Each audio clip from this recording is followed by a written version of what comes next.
Coming up on this edition of Second Alarm, we'll learn about the department's new alternative response units and how they are designed to save money and provide better service to our citizens. We'll take a tour of the Children's Fire Safety House and learn about the important role it plays educating Spokane's children about the dangers of fire. And Spokane firefighters get a unique training opportunity at the old CI Shenanigans before it is demolished. Plus, we honor Spokane Fire Department's John Knighton and engineer George Sly from the Spokane Valley Fire Department, who both lost battles this year to duty-related cancers. Those stories and much more coming up on this edition of Second Alarm.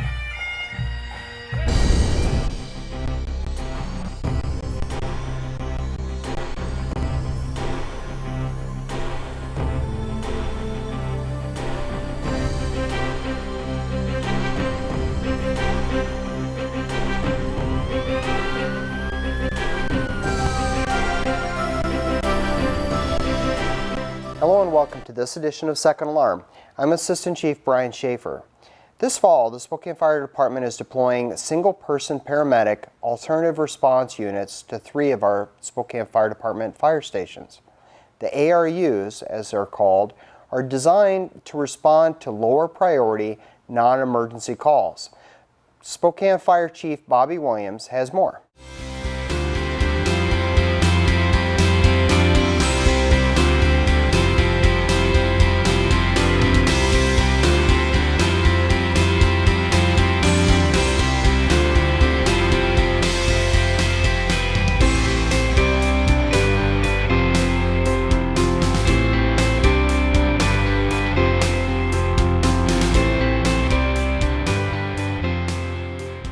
Well, this fall, the Spokane Fire Department is going to be introducing a new deployment model using what we believe is a very innovative approach to providing emergency medical services to non-life-threatening, primarily non-life-threatening emergency medical calls. The units that we'll be deploying are called ARUs, Alternative Response Units, and they will be one-person units that will be working on Tuesday through Friday to respond from 3 locations around the city to primarily deal with non-life-threatening emergency medical calls, which is the largest increasing number of incident and demands for services that we have been seeing in the last several years. I'm going on check and advise type calls, investigate. Why do you need 3 guys to investigate a man down when 1 guy can investigate a man down?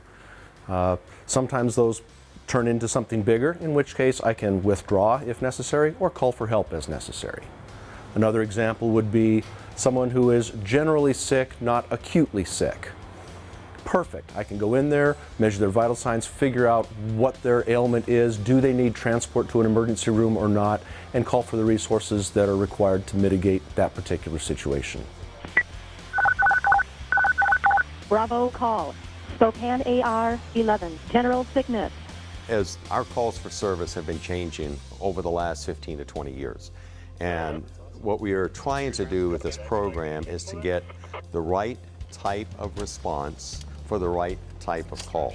And that's what this is really all about, is looking at, can we put in the system different types of response units that can respond to the various types of calls that we have, from structure fires to technical rescues to brush fires. We've done a lot of that on the fire side and the rescue side, but we really haven't done it as much on the medical side. And that's what we're really doing with the ARU concept, is to try to give right sizing for different types of medical response demands that we have within our system. Well, I'm mitigating one of these lower acuity calls. The big red truck who's responsible for that district is in the house, available for a fire or more urgent aid call. This happened twice yesterday, where I was on scene with a lower level call, and in one case a full arrest came in and the guys were available to go respond to it. In another case, as I was responding to a lower acuity call, a fire call came in and the big truck could go to the fire. And that's what this is all about, is given the greatest flexibility to meet the rising demand for calls for service that we continue to see each and every year. The location of your emergency, please.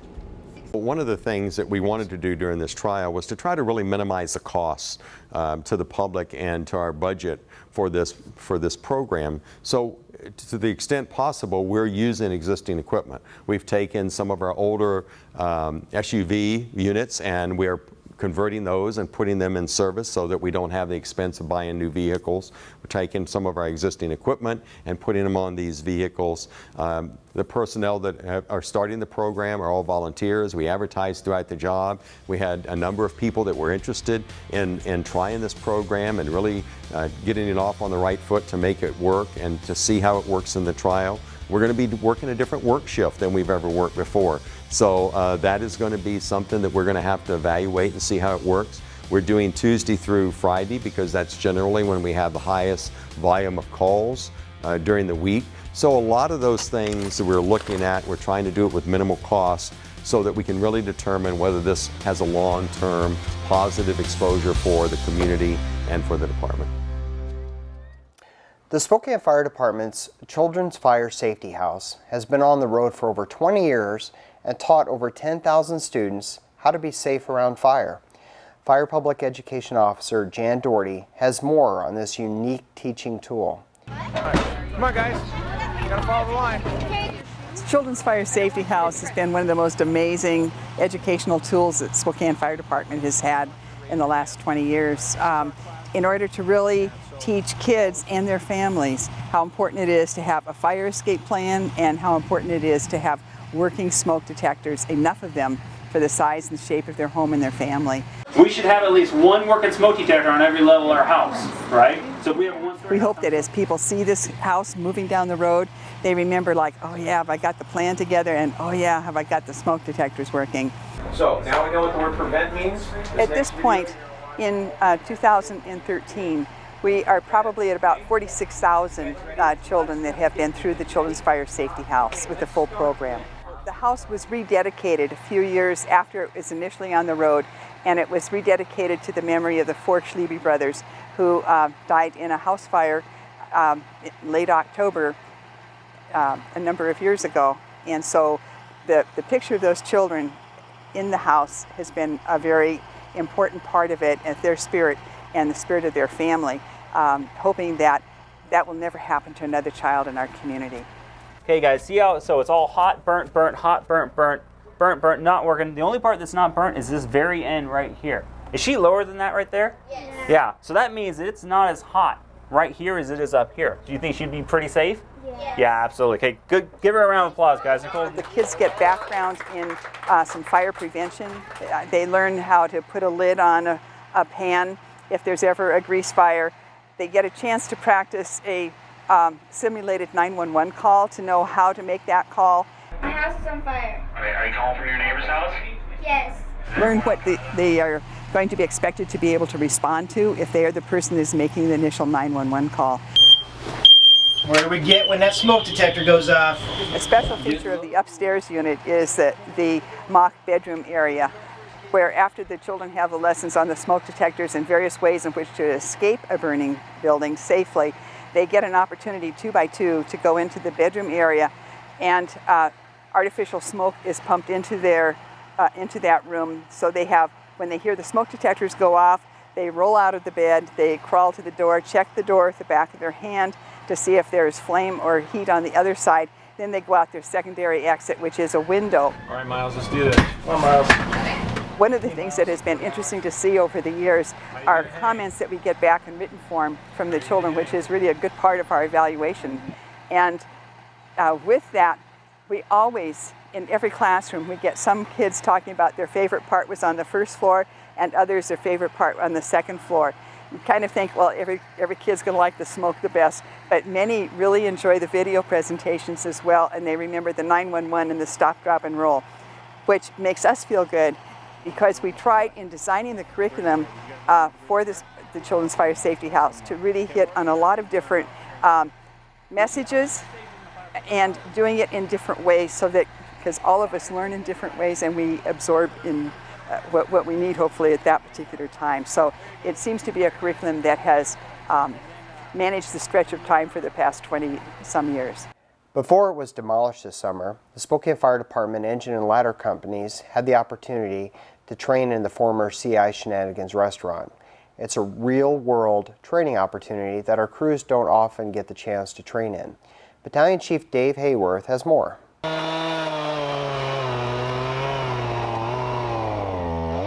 Now we're doing some training for lightweight construction. We got the Shenanigans building here. They're going to tear it down in a couple of weeks to make room for the expansion of the convention center. It's got a lightweight roof, which is something that we don't have the opportunity to train on very often, and very rarely do we have the opportunity to vent one in an actual fire. So it's got some good opportunity to cut on the roof, to get down inside both ceilings and look at the construction from down below. You just get an idea how dangerous it can be working over or under one of these types of roofs. How's everybody's hair? We're working on some search techniques here. We're going to black out the windows next week, make it totally pitch dark in there, have the crews go and practice search in wide areas where they are actually able to stay on the wall. They have to actually get out in the middle of the room to search for victims, and then we'll do some self-rescue techniques. Well, the public doesn't understand the danger, number one, of a commercial structure. There can be so many different kinds of construction built into them. There can be modifications. For example, this building's been added onto. It's got a different type of construction. They've altered some walls. They put some materials in that we wouldn't have expected. It's an occupancy problem. We have a lot more people that congregate in structures like this, so it can increase our rescue profile. And just the hazards of not being able to train on them very often. When we do actually have incidents, we don't have that knowledge base that we get when we train on normal buildings. Spokane Fire Department companies also had the unique opportunity to train with the Airport Fire Department for a mass casualty event. Deputy Chief Dave Leavenworth has more. What we're doing today is having a mass casualty incident exercise, a full-scale drill with the Spokane International Airport Fire Department and the Spokane Fire Department. Okay. We need somebody over here. It's the first time that we've been able to get a full-scale exercise underway with both departments since the city of Spokane annexed the West Plains and the fire department took over fire protection duties on the West Plains from Station 6. We need 2 folks to establish a grid, and then we'll go ahead and take our... Airport Fire Department doesn't have the resources to handle something like that, and it's always nice to be able to get together and work to share resources, to be able to work out any issues at a drill that may come up in an actual incident, and have all the details worked out up front before we ever have to actually respond to an actual incident with an aircraft. Triage is the process of sorting patients by their injuries so that we can transport the most critical patients to the hospital first. Our crews are trained in the START triage method, and they've utilized that today in this exercise and would utilize it at an actual incident to be able to sort patients by criticality and make sure that they're transported critical patients first in coordination with AMR and all the hospitals in the region so that we get the right patient to the right facility as quickly as possible to treat their injuries. Okay, I'll get some help to you right away. Is the bleeding stopping? No. No. Disasters can't be planned for. The weather can't be planned for.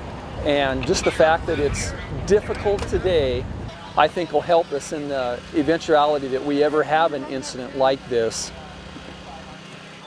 This October, the Spokane Fire Department and the Spokane Valley Fire Department added the names of fire equipment operator John Knighton and engineer George Sly to the Firefighter and Law Enforcement Memorial. Both died this past year from cancer presumed to be caused in the line of duty.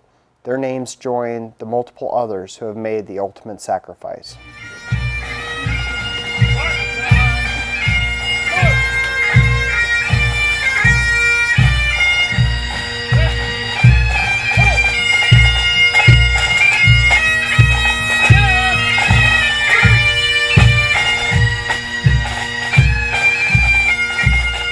This is a great tribute to a couple of local men that died in the line of duty, suffered illnesses that caused them to pass away in the line of duty, and These monuments exist both at the national level, I think Chief Williams will talk a little bit about that, and certainly at the state levels, but it's great to have one here at the local level that the families are close to, that firefighter families and police officer families are close to, so that they can come as often as they wish to pay tribute to those that have fallen. As the fire chief of the Spokane Valley Fire Department, it's an honor to be invited and part of this afternoon's memorial. Today, the likeness of two of our community's bravest, most respected and loved public servants will be unveiled here at the Spokane County Law Enforcement and Firefighters Memorial. Again, I'd like to thank Chaplain Smith, the Fairmont Memorial Association, Rayanna Victor, Denny York, Acquiring Monuments, Dave, Paula, everybody that had a part in making today's event possible. It took a tremendous amount of coordination and a lot of effort to get this done today. And so now I'd like to have Linda come up if I could.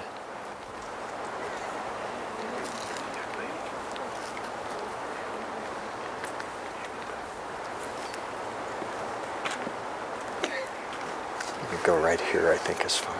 Thank you.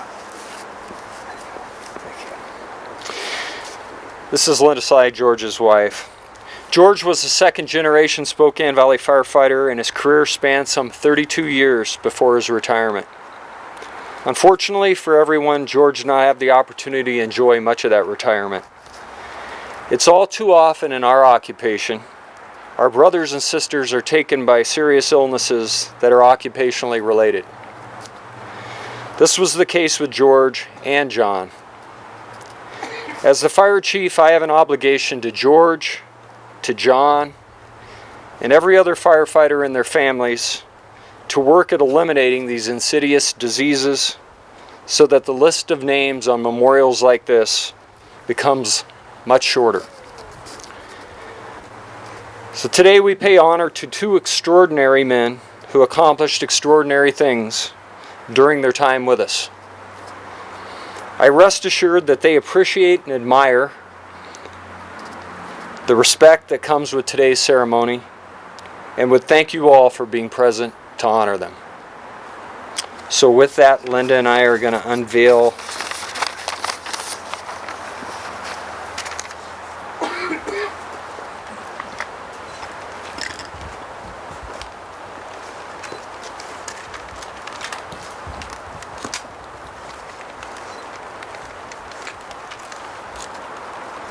Engineer George H. Sly, November 22nd, 2011, Spokane Valley Fire Department.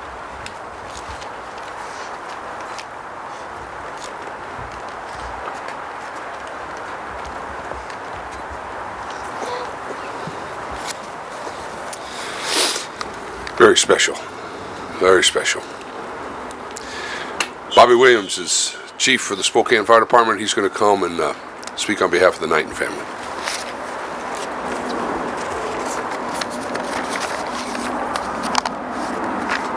Well, again, thank you all for being here this afternoon. It's fitting that this ceremony is being held this week, which is National Fire Prevention Week.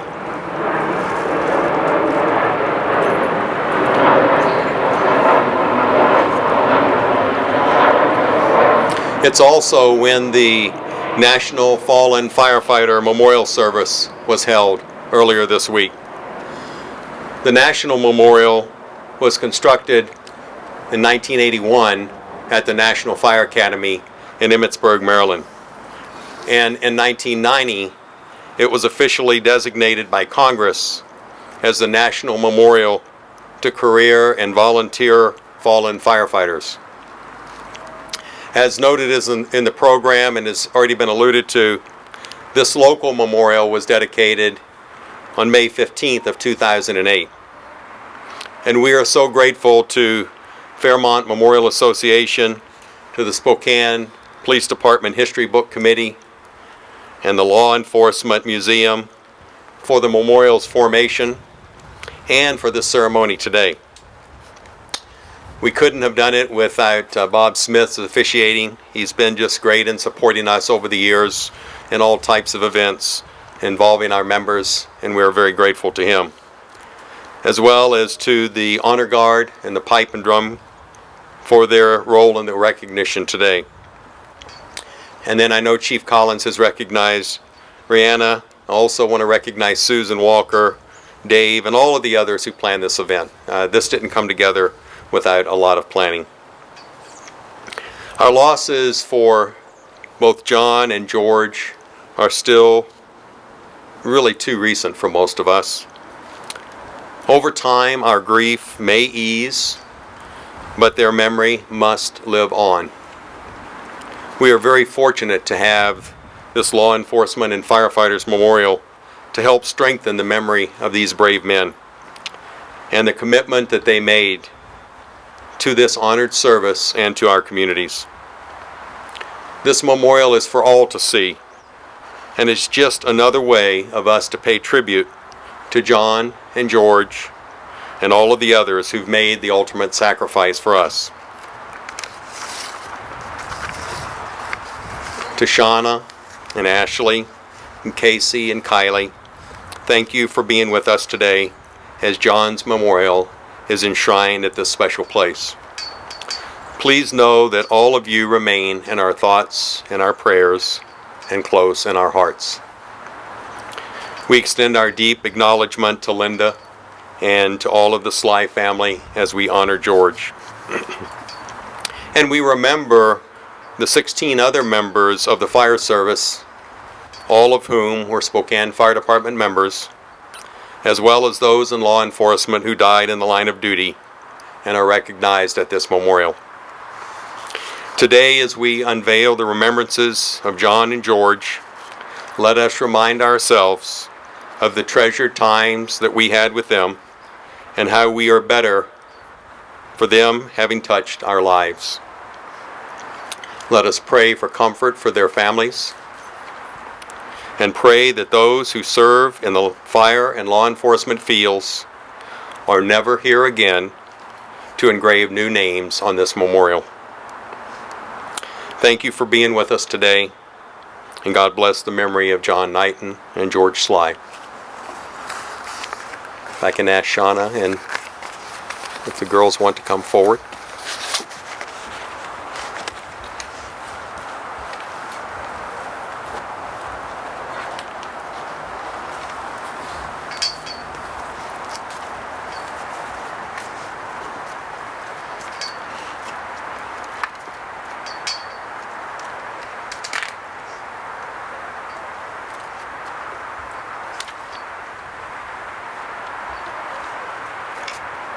It states Firefighter FEO John F. Knighton, June 30th, 2013, SFD.